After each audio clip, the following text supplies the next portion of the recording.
말씀이 좀 길어요. 그런데 아이들하고 그래서 제가 굉장히 짧게 일부러 줄이겠습니다. 줄여서 핵심만 얘기하도록 그렇게 하겠습니다. 사랑하는 성도 여러분, 오늘 부활주일이라 부활에 대한 얘기들을 자세하게 나눌 수 있겠지만 제가 이 부활에 대한 말씀을 준비하다가 이 부활로 인하여 일어난 유대인들이 아닌 첫 이방인의 그 축복과 은혜에 대해서 오늘 말씀을 나누면서 복음의 핵심은 부활이다라는 이런 제목 가지고 말씀 나누려고 해요. 우리가 같이 나눌 말씀은 사도행전 10장에 있습니다. 사도행전 10장은 베드로가 처음으로 이방인인 고넬료에게 복음을 전하게 됩니다. 그때 가서 이제 복음으로 전한 그 내용이 지금 우리가 읽었던 구절입니다. 여기에 크게 세 가지가 여기 핵심을 이루고 있는데, 첫 번째는 예수님이 십자가에 죽으시기 전의 상태를, 전에 어떻게 이 세상을 지나셨는지에 대해서 말씀합니다. 주님은 오셔서 10장 36절 이하에 뭐라고 말하냐면 평화의 복음을 전하기 위해서 오셨다라고 말씀합니다. 당연히 예수님 오신 게 그렇겠지라고 생각하지만 주님은 다니시면서 회개하라, 천국이 가까이 왔다 이렇게 표현을 합니다. 그래서 회개함으로 돌아와 천국의 생활에 임해라라는 것이지. 복음의 이 전파가 앞에 평강과 은혜가 이미 전제되어 있는 말씀을 주님은 늘 전하셨습니다. 자, 그리고 이제 38절 말씀에 보니까 성령과 능력을 성령으로 힘입어서 주님이 하신 일이 뭐냐면 다니시며 선한 일을 행하시고 이렇게 표현합니다. 선한 일을 행하시고 그리고 마귀에게 눌린 모든 자를 고치셨다 이렇게 표현을 합니다. 주님께서 선한 일을 행하셨다. 우리가 생각하면 선하다. 뭐 당연한 거 아닌가? 주님 하신 일이 다 선하지라고 생각할 수 있겠죠. 자, 그런데 주님께서 하신 일들을 돌아보면 참 많은 일들을 하셨습니다. 죽은 자도 살리셨고요. 또 병든 자도 고치셨고요. 마음에 고통스러워하는 사람들을 위로하시는 많은 일들도 하셨습니다. 자, 그런데 그런 일들은 그 순간에 당연히 인생의 문제이기 때문에 회복되는 것 맞죠? 그래서 선한 일, 착한 일 맞습니다. 그래서 우리가 선한 일 이러면은 굉장히 광범위한데 이 부분을 좀 더 하나님의 말씀으로 잠깐 한 번 더 깊이 있게 생각해보면 마태복음 4장 23절의 말씀에 이런 말씀이 있습니다. 한 목소리 같이 한번 읽어보겠습니다. 같이 읽습니다. 예수께서 온 갈릴리에 두루 다니사 그들의 회당에서 가르치시며 천국 복음을 전파하시며 백성 중에 모든 병과 모든 약한 것을 고치시니, 자, 좀 전에 읽었던 그 10장 38절 사도행전 10장 38절 말씀에 보면 마귀에게 눌린 자를 고치셨다라는 표현이 나오고요. 그래서 이 말씀과 비교해 보면 고치시다는 말씀이 여기에 포함하고 그리고 선한 일에 대해서는 그 앞에 두 가지로 표현하고 있습니다. 가르치시며 전파하시며, 천국 복음을 가르치시며 전파하시며. 자, 그리고 마태복음 4장 23절 말씀을 읽었는데요. 이제 한 번 더 읽게 될 9장 35절에 보면 동일한 말씀인데 이번에는 위치가 더 확장된 것을 볼 수가 있습니다. 자, 다 같이 한번 한 목소리 같이 한번 읽어보겠습니다. 예수께서 시작. 예수께서 모든 도시와 마을에 두루 다니사 그들의 회당에서 가르치시며 천국 복음을 전파하시며 모든 병과 모든 약한 것을 고치시니라. 아멘. 사랑하는 성도 여러분, 예수님께서 이 땅 위에 오셔서 선한 일을 행하셨다.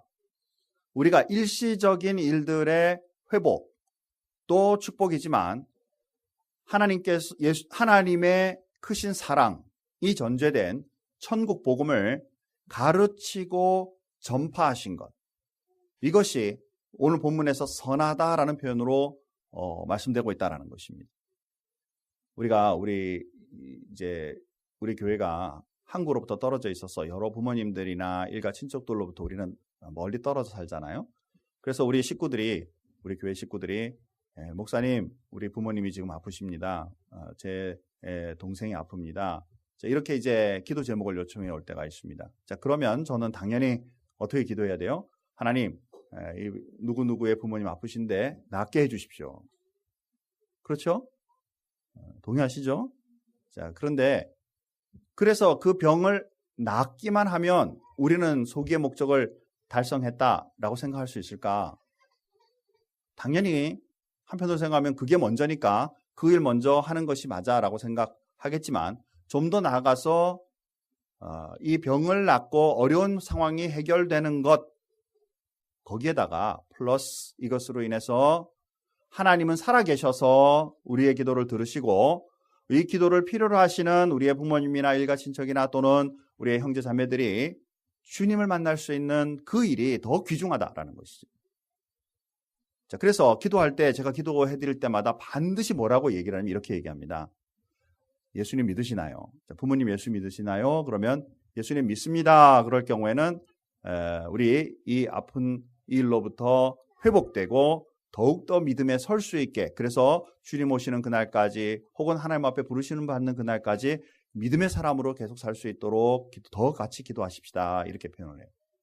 그렇지 않으면 우리 부모님 아직 예수 안 믿으시는데요, 그러면 뭐라고 기도해요? 하나님 우리 낫게 해주시고 이것이 오히려 기회가 되어 주님을 만날 수 있게, 이게 바로 천국 복음이죠. 그래서 주님이 행하신 선한 일이다라는 것은 일시적인 눈을 뜨게 해주고 죽은 자를 살려주시는 것으로 끝나는 것이 아니라 그의 전생애와 내생이 하나님 앞에 설 수 있는, 천국에 하나님과 동행할 수 있는 그런 그 축복이 선포되는 것, 이게 바로 천국 복음의 말씀이다라는 것이죠. 그것을 가르치고 또한 선포하셨다라는 이 말씀이 선한 일에 해당한다라는 것입니다. 사랑하는 성도 여러분, 그래서 예수님께서 십자가 가시기 전에도 이 천국 복음을 위하여 다니며 복음을 전하셨어요. 가르치셨어요. 그리고 마귀에게 눌린 혹은 병들고 약한 자들을 고쳐주셨던 것을 우리는 보게 된다라는 것입니다. 그래서 이것을 우리는 뭐라고 말하느냐면 예수님의 3대 사역이라고 말하고요. 이 사역이 우리 교회에 믿는 모든 우리들에게 이미 하나님이 주신 그 귀한 능력이요 또한 우리가 해야 할 책임이다라는 것을 말씀을 통해 또한 볼 수가 있습니다. 자, 그런데 또 계속해서 뭐라고 말씀하냐면 이번에는 십자가에 대해서 언급을 합니다. 자, 이 말씀 가운데 요거는 같이 한번 읽어보십시다. 한 번만 더 읽겠습니다. 자, 39절 말씀해 보니까 성경을 돌아가서 39절 여러분 한번 성경 보시기 바랍니다. 다 같이 한 목소리 한번 크게 같이 한번 읽어보겠습니다. 우리는 유대인의 땅과 예루살렘에서 그가 행하신 모든 일의 증인이라 그를 그들이 나무에 달아 죽였으나, 이렇게 표현하고 있습니다. 자, 이 말씀 가운데서 예수님을 십자가에 달아 죽게 한 자가 누구라고 말해요? 사람들입니다. 그렇죠? 사람들입니다. 자, 그런데 사실은 우리가 창세기 3장 15절 이후로부터 계속 보면 여기에 영적 세계가 있다는 것입니다. 사실은 사람들이 고소하고 사람들이 못을 받고 사람들이 채찍질하고 가시관을 씌우지만 영적 세계에서 또 보면 여기에 그 뒤를 주관하고 그 일을 하도록 힘을 쓰고 있는 그 존재가 바로 사단입니다. 사단이 예수 그리스도 하나님의 아들을 죽이기 위하여 힘을 쓰고 있는데 거기에 나쁜 의미로 쓰임받고 있는, 거기에 조종당하고 있는, 거기에 이용당하고 있는 존재가 바로 사람이랍니다. 이 말씀 속에 사람들이 죽여 달았다라고 표현합니다. 자, 그런데 그 다음 말씀 속에서 보니까 주님은 오히려 살아나셔서 오히려 회복하시게 되는데 이것은 사람의 일이 아니라 하나님이신 것을 말씀합니다. 자, 여기에 나무에 달려 죽었다라고 표현하고 있는데 갈라디아서 3장 13절 말씀에 보면 이런 말씀이 있습니다. 한 번 더 크게 한번 읽으십시다. 같이 읽습니다. 그리스도께서 우리를 위하여 저주를 받은 바 되사 율법의 저주에서 우리를 속량하셨으니 기록된 바 나무에 달린 자마다 저주 아래 있는 자라 하였음이라. 아멘. 사람들이 달아 십자가에 매달았지만 시편 하나님의 말씀들 통해서 이미 예언적으로 우리에게 주신 것은 뭐냐면 나무에 달린 자는 저주 아래 있다. 예수 그리스도께서 하신 이런 선한 일을 행하시고 고치시는 일이고 복음을 전하셨던 일이 그의 주된 사역인데 오히려 그가 저주에 임하는 그것이 바로 십자가고 그것을 사람들이 행하게 되었다라고 표현합니다. 이것은 우리를 향한 우리가 짊어져야 할 그 죄악의 문제를 주님이 짊어지심으로 그 죄악의 저주를 주님이 십자가에서 직접 이 말씀의 성취와 함께 일어났다라고 표현하는 것이죠. 자, 그리고 계속하여 말씀에 뭐라고 말씀했냐면 하나님이 그를 살리셨다라고 표현하고 있다는 것입니다. 40절 말씀입니다. 한 번 더 보십시다. 40절 말씀. 자, 앞에도 있습니다. 화면에도. 다 같이 한번 읽겠습니다. 하나님이 사흘 만에 다시 살리사 나타내시되, 여기 보니까 예수님이 직접 살아나신 게 아니고 하나님이 그를 살리셨다라는 표현을 합니다.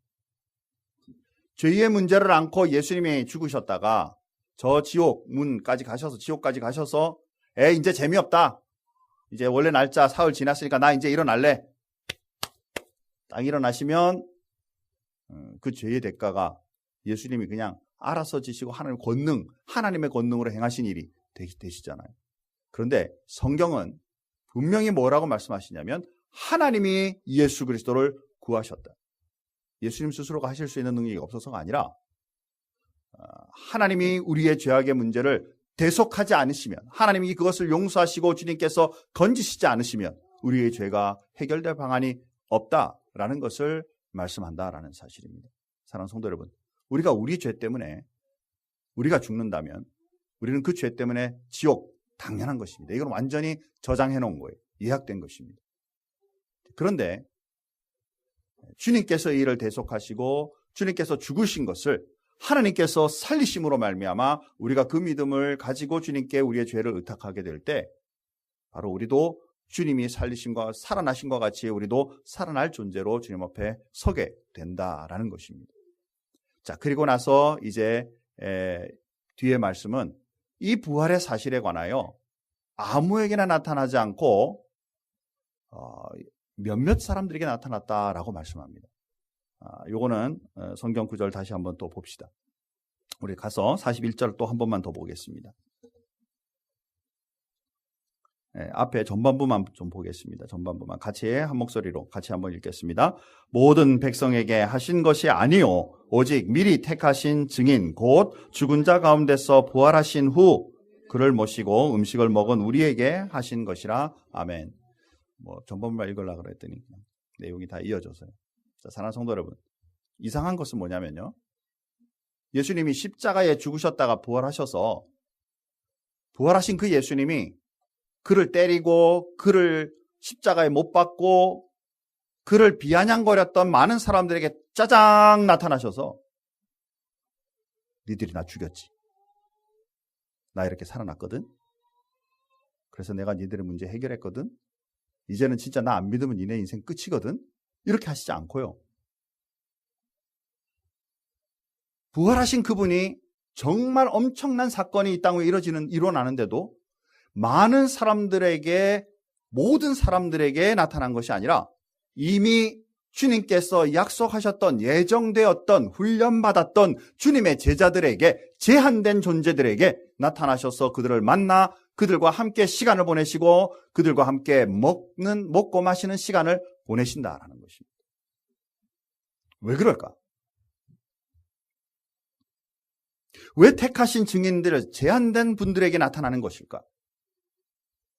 예수님의 원래 구원 계획은요, 예수님이 십자가에 죽었다가 부활하시는 팍 순간에 이제는 모든 사람들의 죄를 다 지고 죽으셨다가 팍 부활하신 순간에 세상이 쫙 깨끗해지시면서, 깨끗하게 만드시면서 바로 천국이 임하는 그런 구원 계획이 아니고, 사람의 의도에 따라 선악과를 먹음으로 타락했듯이 예수님께서 이제 그 원리를 따라 그의 모든 원리를 죽음과 부활로 준비하신 다음에 십자가를 향해 가실 때 아직 아무것도 모르는 12 제자들을 훈련시키시고 이들로 인하여 나의 삶, 예수 그리스도의 삶을 잘 보고 어떻게 사셨으며 어떻게 죽으시고 어떻게 부활하시는 이 과정을 잘 보고 그들의 증언으로 인하여 그 정을 믿는 사람마다 구원함을 받는 구원 계획이, 예수님의 구원 계획이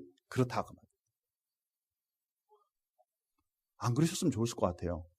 요즘 현대 교회들처럼 수백 명, 수만 명씩 모아서 예수님은 살아계십니다, 믿으세요, 이런 방법으로 그냥 주님이 팍 일어나셔서 적어도 이 땅 위에 한 절반의 사람들에게 내가 죽었다 살아난 거 내가 분명히 보인다 라고 하시면 더 빨리 세상이 좋아질 것 같은데 주님은 그 방법을 택하시지 않으셨다라는 것입니다. 아주 제한된 사람들에게 훈련을 시키셨으며 아주 제한된 사람들에게 부활하여 나타나셔서 그들의 증언으로 통하여 세상이 변화될 수 있도록 그것을 믿는 믿음으로 그들이 선택할 수 있도록 그래서 주님을 맞아들이고 하나님을 만나게 됨으로 구원받을 수 있도록 제한된 존재들에게 부활하셔서 보이셨다라는 것이 여기에 우리가 하나 꼭 봐야 될 게 있는데요. 함께 먹고 마셨다라는 표현을 쓰고 있습니다. 함께 먹었다라는 음식에 대한 얘기를 하고 있어요. 지금 누가 말하고 있냐면 베드로가 말하고 있습니다. 베드로는 주님과 함께 부활하신 주님과 함께 직접 먹은 경험이 있어요. 그렇죠? 예수님 십자가에 못 박히시기 전에 고난받고 고통당할 때 거기에 다른 제자들은 다 도망갔는데 베드로는 또 워낙 핫템퍼잖아요. 어떻게 되나 보고 싶어가지고 갔었어요. 거기를. 이렇게 보고 있는데 옆에 있던 한 계집 아이가 계집 종 아이가 굉장히 이제 다 거기로 보면 천한 아이겠죠. 그러니까 그럼 일부러 표현을 쓰겠죠. 와서 야, 이 사람도 그때 예수랑 같이 있던 사람인데 라는 얘기를 듣고 그가 화들짝 진짜 놀래가지고 난 아니라고 그러면서 이제 그걸 아닌 것을 증명하기 위해 예수님을 저주하고 욕했죠. 그리고는 돌아서서 나는 이런 인간이야 그러고 후회했죠. 그리고는 예수님 돌아가셨으니까 어떻게 했어요? 내가 할 줄 아는 게 고기 잡는 거니까 나는 내가 원래 고기 잡는 곳으로 갈래. 그리고 어디로 갔어요? 갈릴리로 갔어요. 그러니까 삶의 이제 소망과 방향을 비전을 잃어버린 것이죠. 그러고 있는데 주님이 그를 찾아가신 것입니다. 그리고는 베드로에게 그렇게 묻습니다. 너 그럴 수 있냐? 한 녀석은 나를 팔아먹더니 내가 고통받는데 네가 모른다고 나를 저주할 수 있냐? 주님께서 그렇게 말씀하지 않고 네가 나 사랑하느냐? 라고 물으셨어요. 먹고 난 후에 식사 후에 분명히 그것을 물으셨어요. 사랑을 통하여서 회복시키시는 은혜를 분명히 경험했어요.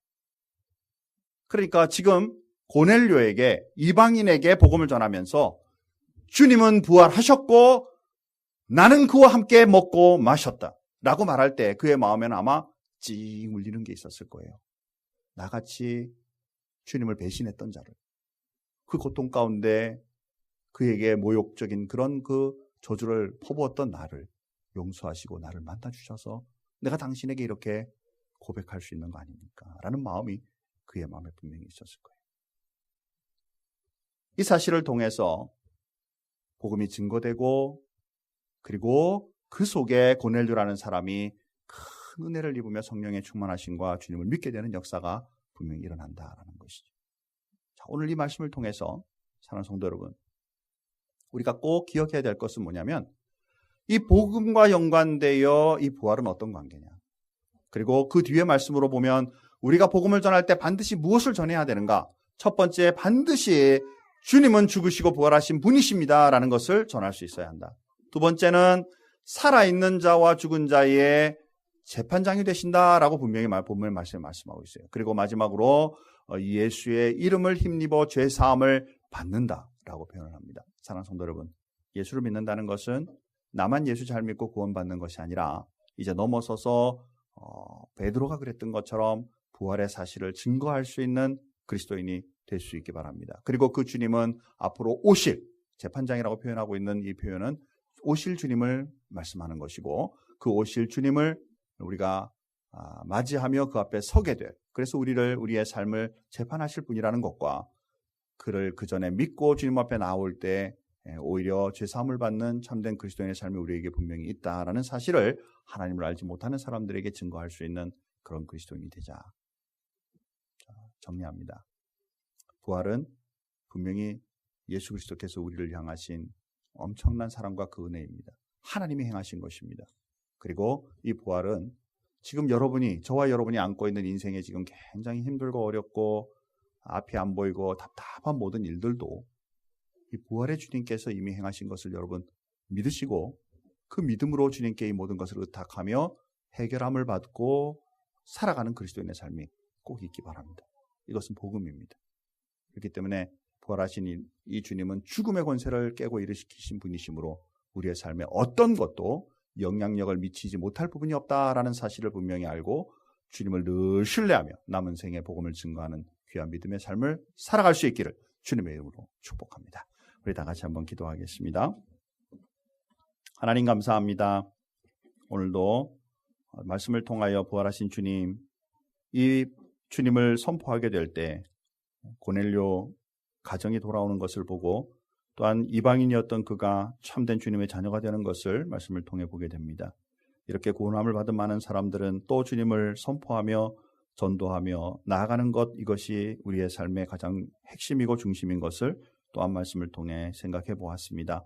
우리 사랑하는 모든 분들께 주님께서 은혜를 더해 주셔서 우리 인생에 안고 있는 여러 가지 힘들고 어려운 많은 문제들을 주님 앞에 내어놓게 하여 주시고 죽음의 권세를 이기신 주님께서 우리 인생에 가지고 있는 모든 어떤 것도 해결하지 못하실 것이 없다는 것을 믿는 믿음으로 주님과 동행하게 하여 주시고 기도하게 하여 주시고 이룸을 얻는 축복을 얻도록 도와주옵소서. 하나님이여 또한 우리의 삶 속에 남은 생애 동안에 우리의 믿음을 잘 지켜서 부활하신 주님을 우리가 다시 부활하였을 때에 만날 수 있도록 하나님이여 남은 생애를 소망을 가지고 살아갈 수 있게 도와주옵소서. 우리 큰빛교회를 주님 축복하여 주심으로 오늘 본문의 말씀에서처럼 주님의 부활을 선포하며 또한 이 땅 위에 많은 하나님을 알지 못하는 많은 사람들에게 앞으로 오실 예수 그리스도, 심판장이신 예수 그리스도를 선포하며 그 예수 그리스도를 통하여 우리가 우리의 죄를 고백하면 분명히 우리의 죄를 사하시고 주님의 자녀 삼으시며 주님의 백성으로 인정하시는 그 하나님을 선포할 수 있는 그리스도인들로 성장할 수 있도록 우리 큰빛교회를 축복하여 주시고 인도하여 주옵소서. 주님 앞에 감사하며 예수님의 이름으로 기도하옵나이다.